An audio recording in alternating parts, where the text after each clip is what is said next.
Hello. Today we're going to be doing another book review, and we're going to be looking at Dr. Ibram Kendi's Stamped from the Beginning, the definitive history of racist ideas in America.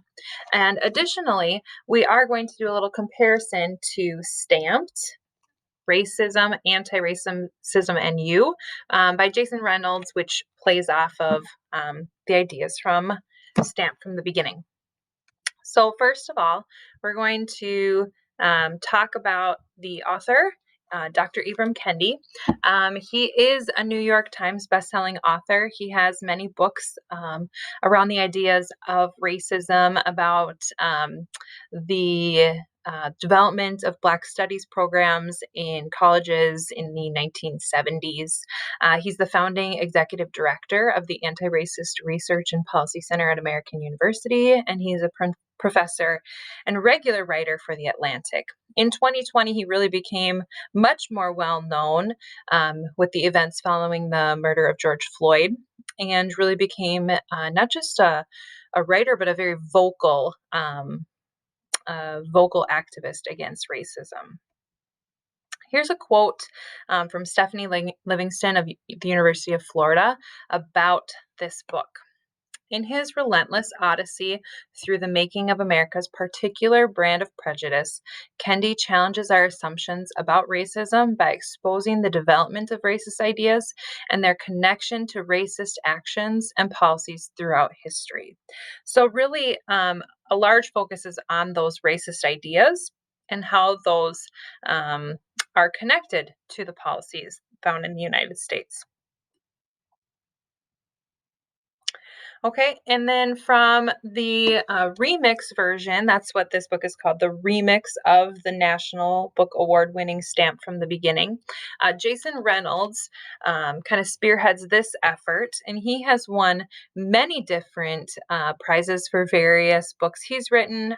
Poetry is a large part of his passion, and he generally writes for young adults. That's his focus. And so you can get that sense when reading this book, Stamped. Here's a quote from this one. This unapologetic telling of the history of racism in our nation is refreshingly simple and deeply profound.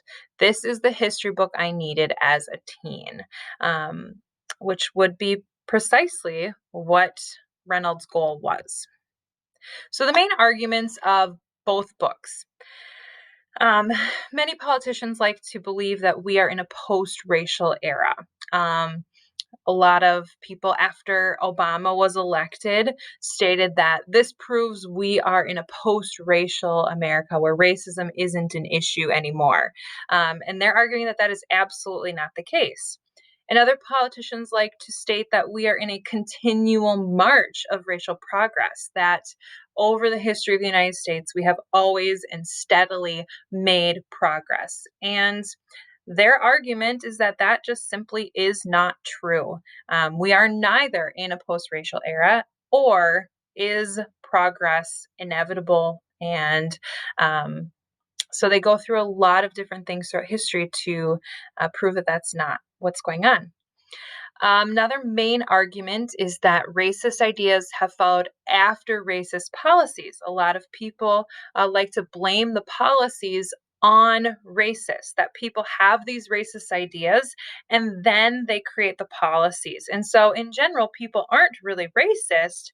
It's just a few who created the policies and then that affects the many.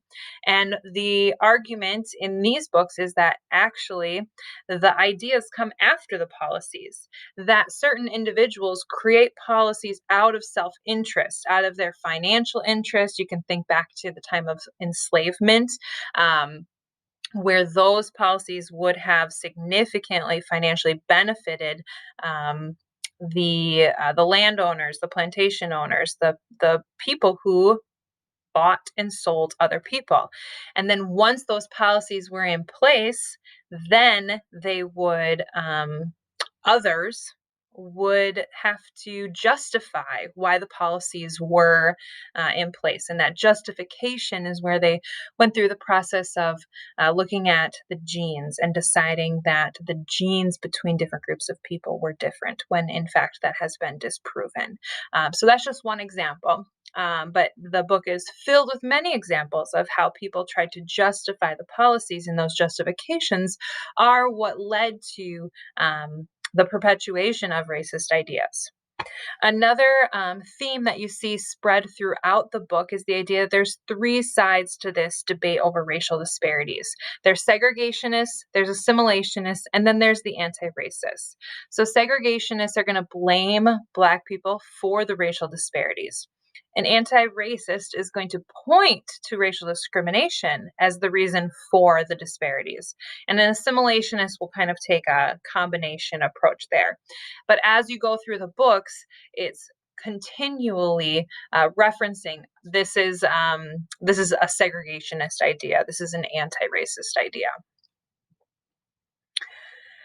The history of racist ideas tells us what strategies anti-racists should stop using. Stamped from the beginning chronicles not just the development of racist ideas, but the ongoing failure of the three oldest and most popular strategies Americans have used to root these ideas: self-sacrifice, uplift suasion, and educational persuasion.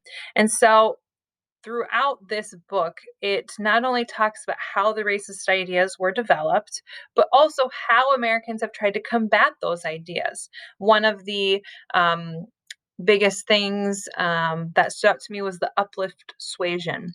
That the idea was that if there's enough African Americans who lift themselves up and become respectable in the eyes of whites, then the prejudice will end.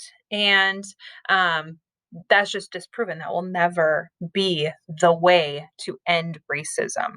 And so, really, this isn't just a book of telling you how to be an anti-racist, but it's also discussing the ways that people have tried and failed to end racism throughout the last centuries. So the section of the book, and I'm going to talk first about Stamped from the beginning, is Kendi is going to talk through 5 tour guides, so as he calls them: Cotton Mather, Thomas Jefferson, William Lloyd Garrison, W.E.B. Du Bois, and Angela Davis. And if you're in any U.S. history class, you likely will learn about number 2, 3, and 4. But 1 and 5 very rarely will make it into a U.S. history class. But these 5 are arguably the most prominent voices on racism in each of their time periods. So Cotton Mather is a preacher in Boston who is going to push racial inequality and claim that Black souls would become white when they became Christians. And so he is going to be probably the most influential religious leader of this time period. And so his ideas are going to spread rapidly throughout the colonies. Thomas Jefferson is really a conundrum. He was anti slavery and yet also an anti abolitionist. And so it really, this section is going to dive into the various contradictions of Thomas Jefferson's life. William Lloyd Garrison is a very popular newspaper writer of the time of abolition, leading up to the Civil War, and then continuing to write after the Civil War.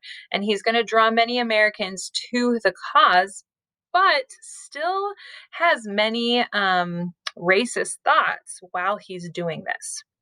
W.E.B. Du Bois is well known because of his idea of double consciousness, of what it is to be Black and American in the United States. And he moves more towards anti-racism at the end of his life. And then Angela Davis, still alive today, she opposes racial discrimination, mass incarceration, and police brutality, has been a very vocal opponent of these things, and still is a major writer and activist today. Stamped Racism, Antiracism, and You, the remix version. This is the sections are labeled according to years, but it still largely follows the sequence of Stamped from the beginning. These two books really take the entire history of the United States and focus on kind of these five main people and how their ideas influenced the generation that was living at the time. So, a comparison of the two books. Stamped from the Beginning is large. It is 515 pages of reading, and then there's a huge section of notes at the end.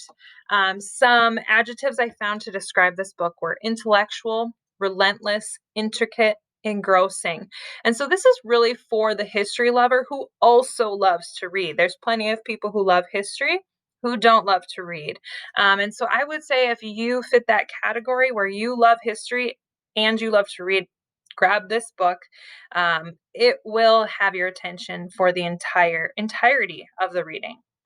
Stamped from the Beginning is 255 pages. Some adjectives I found for this were accessible, profound, relevant, passion, and humorous.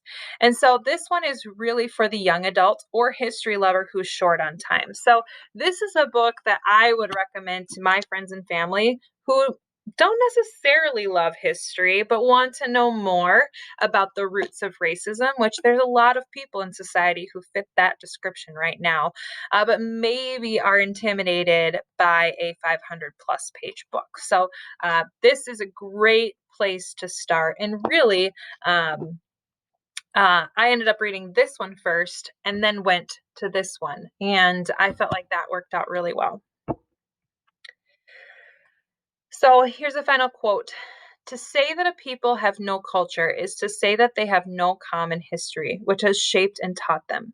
And to deny the history of a people is to deny their humanity. And this is really what these books do. They bring humanity to the history of the United States. They provide a lot of information to discuss the history of African Americans in the United States. So, overall, important contributions. It comprehensively traces the evolution of racist ideas. So, it focuses on those racist ideas and how they developed and how they transformed throughout our history. It intertwines the more common understandings in US history, like the Civil War, the World Wars, Civil Rights Movement, etc., with the history of racism, which is much less known. The Civil War, World Wars, etc., those are going to be taught in every history classroom. The history of racism may not be.